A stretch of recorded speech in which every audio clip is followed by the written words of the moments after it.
你有冇發現身邊總有一啲朋友每日食得好清淡，甚至餐餐食沙律做運動，但個身形依然脹卜卜。又或者你自己已經好努力節食，甚至一日只係食一餐，體重榜上面嘅數字雖然係跌咗，但照鏡嘅時候發現自己塊面依然好腫，眼袋好大，成個人睇落去冇厘精神，甚至比減肥之前仲老咗幾年。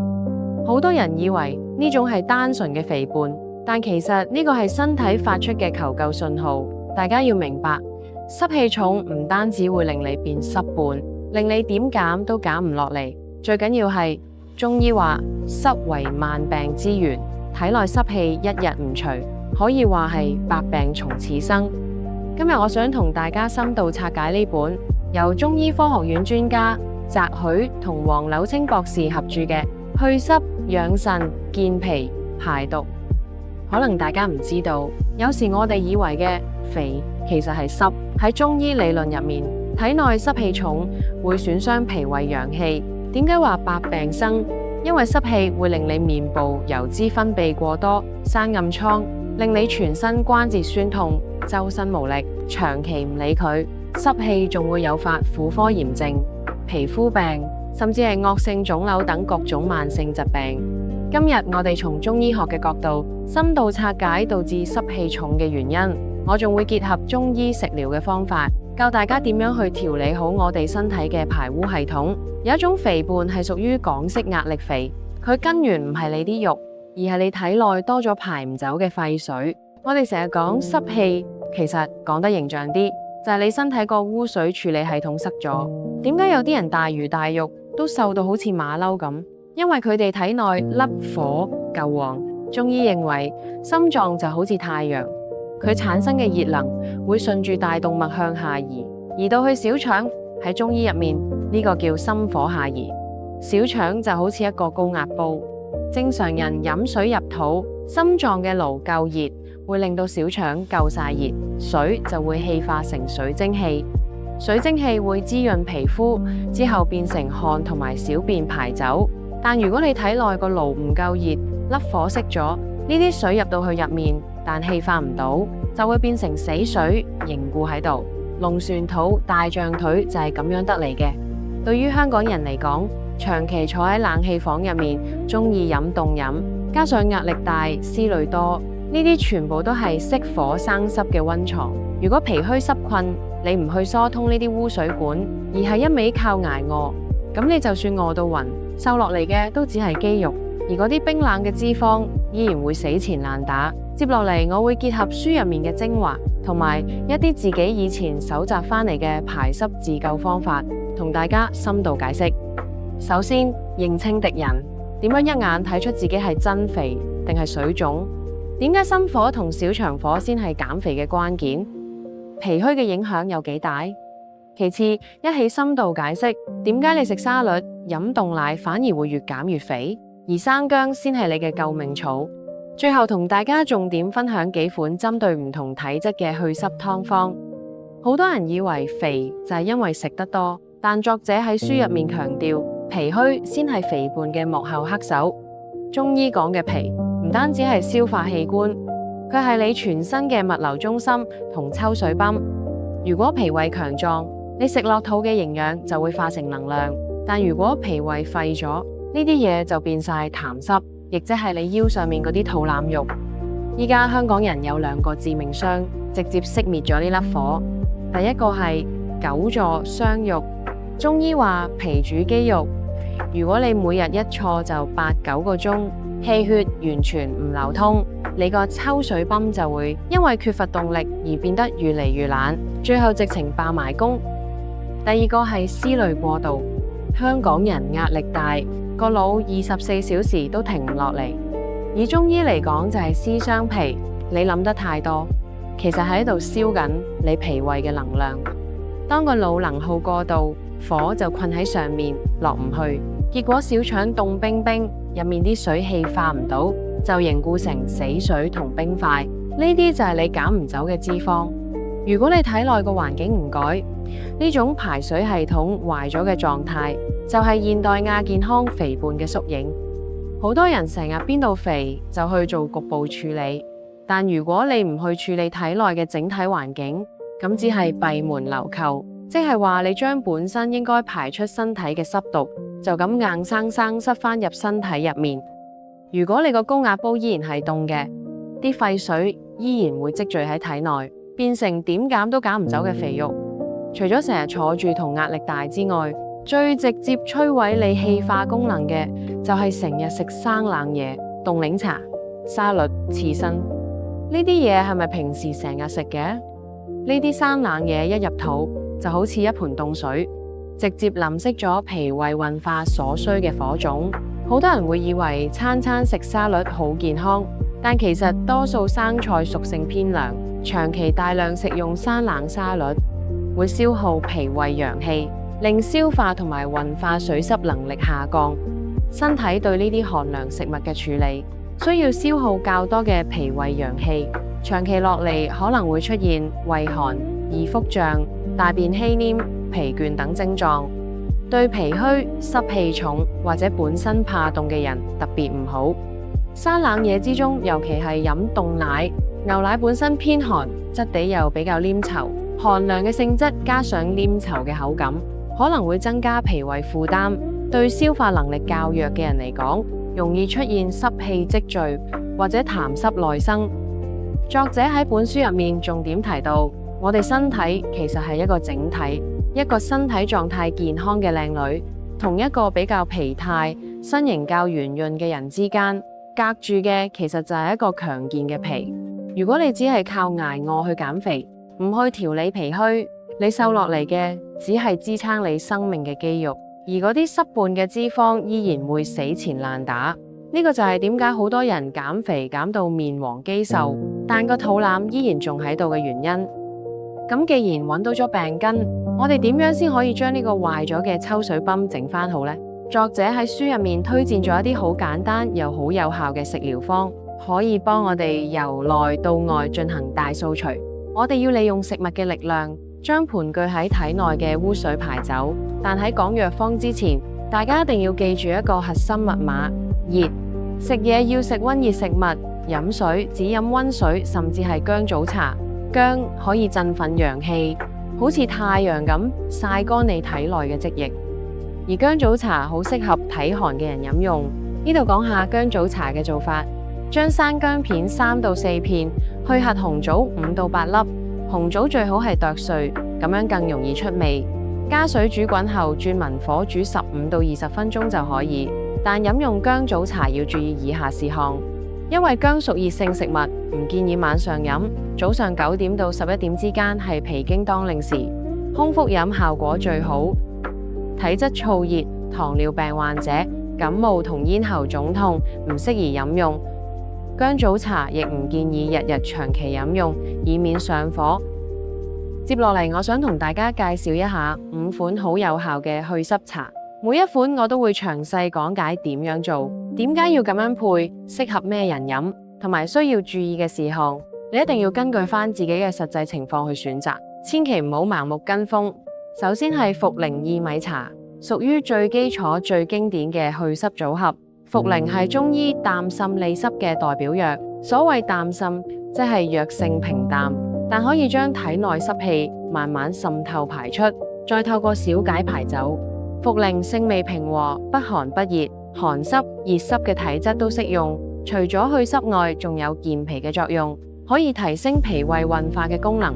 而薏米味甘淡，性微寒，入脾、胃、肺經，主要功效係健脾滲濕、利水消腫，特別針對脾虛生濕、脾胃虛弱嘅時候，水濕停滯嘅人士。薏米一方面健脾恢復運化，一方面利水排濕，呢兩個作用一齊發揮，去濕效果係非常明顯嘅。茯苓同薏米配合使用，一補一瀉，一緩一強。茯苓健脾滲濕較緩和，薏米利水去濕較強，互相配合可以提升整體去濕效果。同時，薏米嘅微寒之性亦可以被茯苓中和，屬於相須為用嘅經典搭配。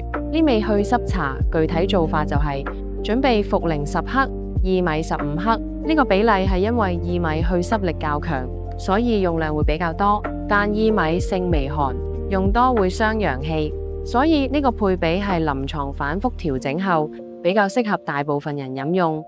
製作嘅時候要先將茯苓同薏米洗乾淨，薏米最好提前浸1個鐘，容易煮透，有效成分亦都容易釋放出嚟。如果茯苓係整嚿嘅話，需要先敲碎，太大嚿會比較難煮出藥性。將材料一齊放入煲，加大約800毫升嘅水，大火煮滾，然後轉小火煮半個鐘以上。茯苓同薏米嘅有效成分係需要時間先可以充分釋出嘅，煮太短時間效果會比較弱。煮好之後分2次飲，上午1次，下午1次，唔建議夜晚飲，因為呢款茶有利尿嘅作用。晚上飲會頻繁去廁所，影響睡眠。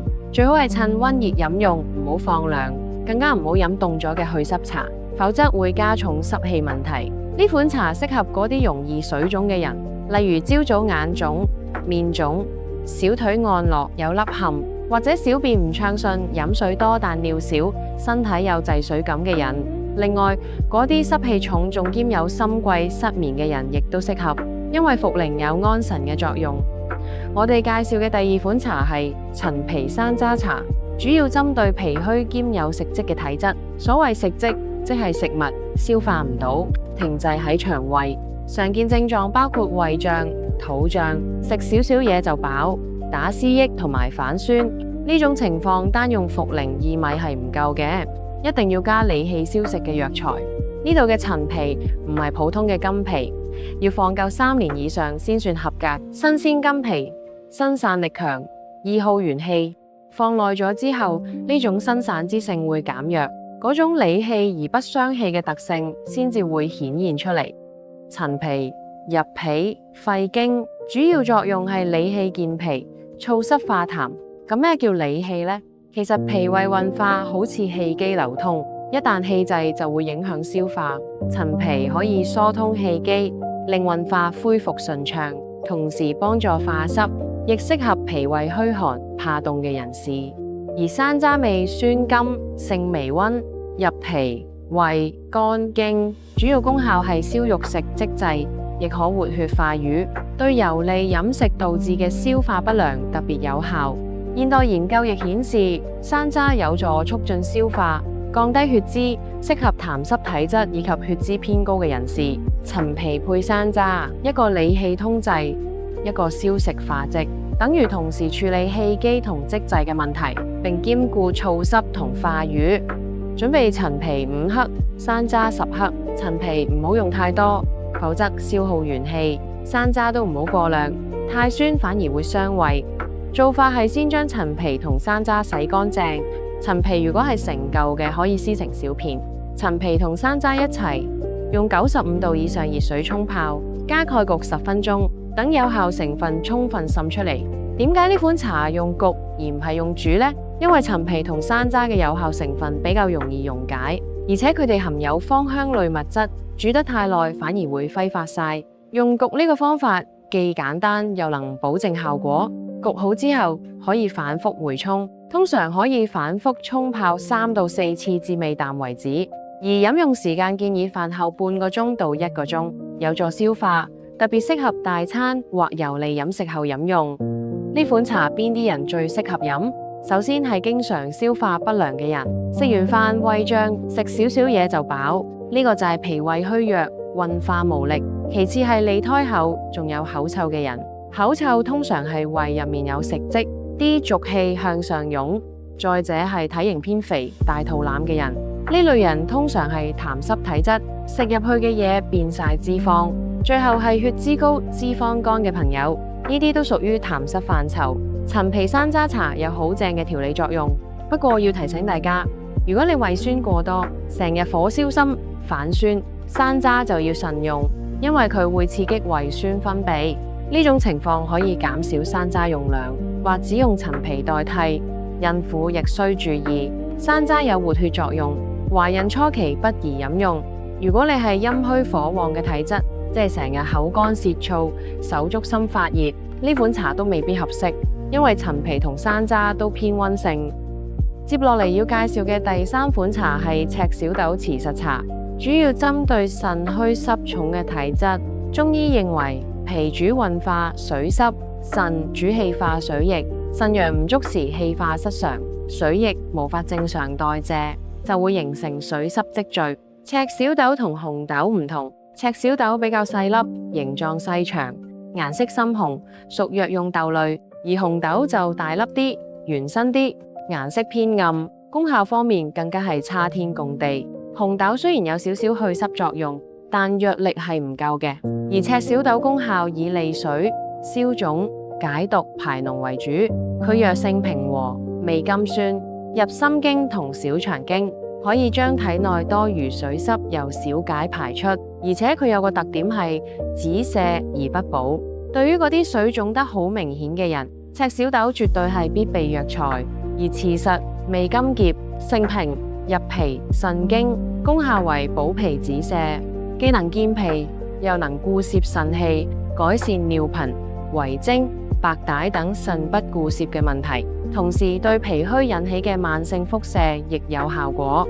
赤小豆配磁實，一瀉一補。赤小豆利水、去濕、磁實健脾補腎、固攝精氣，屬脾腎雙調配伍，同時一個偏涼，一個偏平，寒溫互濟，較為平衡。呢味去濕茶具體做法就係赤小豆20克，磁實15克，而兩者質地較硬，需提前浸泡2到3個鐘。浸泡可以令藥材軟化。浸完之後，將啲水倒咗佢，換個1000毫升新水放入煲度，先用大火燒開，再轉小火煮約40分鐘，都變到軟身，咁先至係最好。建議連湯帶渣食用，因為赤小豆同磁實本身就有好高嘅營養價值，食埋落肚對身體更有益。呢個茶可以當下午茶或者點心食，朝早或晏晝食都得。如果覺得冇味，可以加少少冰糖，但千祈唔好落太多，避免太甜反而生濕。呢款茶邊啲人最適合飲呢？第一種係水腫好明顯，而且伴隨住腰酸骨痛嘅人。中醫話腰為腎之府，腰酸通常都係腎虛嘅表現。如果你既水腫又腰痛，咁就多數係腎虛水泛，好適合飲呢個茶。第二種係夜尿多、尿液清長嘅人。正常人夜晚唔應該成日去廁所，如果你一晚要去2-3次，而且尿色好淡，呢個就係腎陽虛，氣化不利。第三種係白帶多、質地稀薄嘅女性，呢個亦都係腎虛表現。赤小豆磁實茶可以改善得好好，但要注意本方利水，但作用溫和，唔屬強烈利尿，便秘者慎用。建議空腹或2餐之間飲用，連續使用唔可以超過2個月。跟住落嚟介紹嘅第4款茶就係白術淮山茶。呢個配方針對脾胃虛弱、慢性腹瀉嘅體質，常見表現為大解稀釋，食生冷或油膩嘢就即刻要揾廁所。呢種情況用白術淮山茶就最啱啦。白術味苦甘，性溫入脾胃經，被稱為健脾第一要藥，功效為健脾益氣、燥濕利水。脾虛多見，氣虛濕盛，白術可同時補氣、去濕，亦具安胎作用。藥性平和，補而不燥。淮山味甘，性平，入脾、肺、腎經，具補脾、補肺、補腎3重作用。其黏液質可保護胃腸黏膜，改善吸收，並能補脾陰、固結腸道，對慢性腹瀉及消化不良有明顯改善作用。白術配淮山，一燥一潤。白術燥濕健脾，淮山補陰固腸，共同調理脾胃功能，屬於平補平瀉，可長期使用嘅搭配。具體點樣製作呢？準備白術10克，淮山15克。白術如果係成嚿嘅就要切片，淮山最好用乾嘅淮山片。如果你想用鮮淮山都得，但煮嘅時間就要調整。做法係先將佢哋洗乾淨，放入煲度，加大概800毫升水，先用大火燒開，再轉小火25分鐘到半個鐘。白術淮山嘅有效成分需要時間先可以充分溶解，特別係白術，佢嘅質地比較堅硬，煮唔夠時間嘅話，藥效係出唔到嚟嘅。煮好之後可以去渣飲湯或者連淮山一齊食。建議早晨空腹飲用，配合辰時脾胃活躍時段，唔會受其他嘢食干擾。如果你係嗰種朝早一醒會肚屙嘅人，咁就更加應該朝早飲。邊啲人最適合飲白術、淮山茶呢？第一種係慢性腹瀉嘅人，如果你大便長期稀爛，每日2、3次，食少少嘢唔注意就屙，呢個就係典型嘅脾虛泄瀉。第二種係食慾不振、消化不良嘅人，食少少就飽，仲容易胃脹。第三種係面色好黃、身體瘦削嘅人，脾虛嘅人肌肉就唔會豐滿。第四種係脷質淡、脷苔白嘅人，呢個係典型嘅脾氣虛表現。注意事項方面，呢款茶雖然平和，但如果你本身有便秘，就要慎用，因為白術偏燥，可能會加重便秘、濕熱體質。如果你係脷苔黃脷、大解好臭好黏，咁就唔太合適，因為補益藥會助長濕熱。糖尿病者需控制淮山用量，然後係避免加糖，保持原味係最好嘅。最後一款係荷葉薏仁茶，主要針對濕熱體質以及消脂減肥嘅需求。濕熱即係體內同時有濕氣同埋熱邪。荷葉味苦性平，入心肝脾經，功效為清熱去濕、生發清陽。咩叫生發清陽呢？中醫認為脾氣應該係向上升嘅，咁樣先可以將營養輸送到全身。如果脾氣下陷，個人就會覺得好沉重，冇晒精神。荷葉嘅特性係升浮嘅，可以幫手提振脾氣、輸送營養，同時改善痰濕型肥胖，透過清化濕熱，促進脂肪代謝。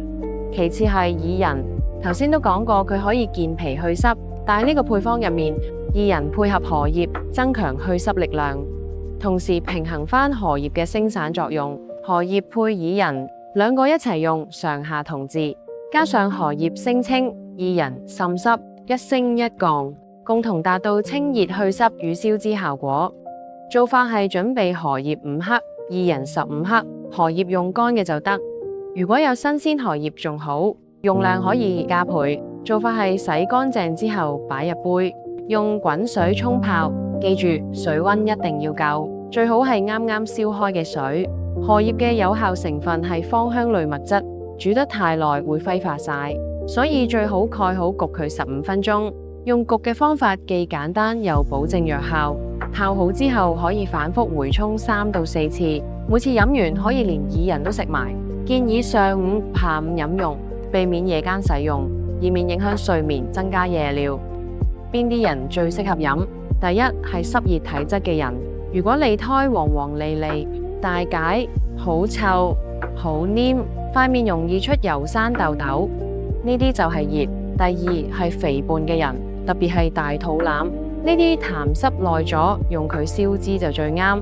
第三係高血脂、脂肪肝患者，呢啲都屬於痰濕範疇。仲有，如果夏天容易中暑、頭暈腦脹，荷葉清暑、薏仁去濕，對暑熱天不適都好有幫助。不過要注意禁忌。第一，呢款茶偏涼，如果你脾胃虛寒、怕冷、容易肚屙，就唔好飲啦。第二，孕婦唔好飲，因為荷葉有活血作用。第三，經期女性，特別係月經量多嘅人要慎用。第四，如果你本身好瘦冇胃口，都唔好飲，因為荷葉會抑制食慾。最後，連續飲唔好超過1個月，要停一停，唔好傷到脾胃。我哋知道點樣用食療方之後，必須為佢開闢一條通暢嘅排泄渠道，呢個就係開窗排毒。皮膚係人體最大嘅排泄器官，但我哋要令毒素以汗水嘅健康形式排出，而唔係以濕疹嘅病態形式滲出。中醫話肺主皮毛，通過適度運動可以宣發廢氣，溫和咁打開毛孔，將嗰啲被類固醇封死咗嘅大門，用你自己嘅陽氣同汗水重新沖開。我哋追求嘅唔係流到一身大汗，因為汗出得多會損耗陽氣。最佳狀態係盈勞而不倦，背脊同額頭微微出汗就夠。例如每日快步走40分鐘。如果你想更好，可以試下慢跑、爬山，吸收天地間嘅陽氣，或者練8段錦、太極拳，疏通經絡、調和氣血。特別提醒，運動之後毛孔係開晒嘅，呢個時候最忌吹冷氣或者沖凍水涼，一定要即刻抹乾，換翻套棉質衫。否則風寒濕邪會趁虛而入。如果你發現自己個肚腩成日凍冰冰，可以用粗鹽炒熱裝袋，每日熱敷。當你個宮殿暖返，身體就唔需要再囤積厚厚嘅脂肪嚟幫你保暖，肚腩自然就會細落去。今日同大家分享咗咁多，濕肥從來都唔係你嘅敵人，你身體嗰啲減唔走嘅贅肉、消唔到嘅眼袋，其實係你身體對你嘅一種保護。當你體內環境變得又寒又濕，就好似進入咗嚴冬咁，你嘅內臟會覺得好凍、好危險。為咗自保，身體唯有拼命咁去囤積脂肪。只要你肯由源頭清理，你嘅身體一定會報答你。去濕本質上都係一場自我修行，你唔係要同體重榜上面嘅數字戰鬥，你係要堅持你嘅良好生活習慣。每一杯你拒絕咗嘅凍檸茶，每一次你喺陽光下慢行，每一次你堅持嘅熱食，都係喺度為你嘅健康，為你嘅山河風調雨順投返一票。如果你覺得今日分享嘅內容真係幫到你，請你將呢條片 share 俾你身邊嘅朋友。你嘅一個分享，可能就係幫佢哋打開健康大門嗰把鎖。我係閱讀日誌，陪你一齊讀好書，執返好個身體。我哋下條片再見。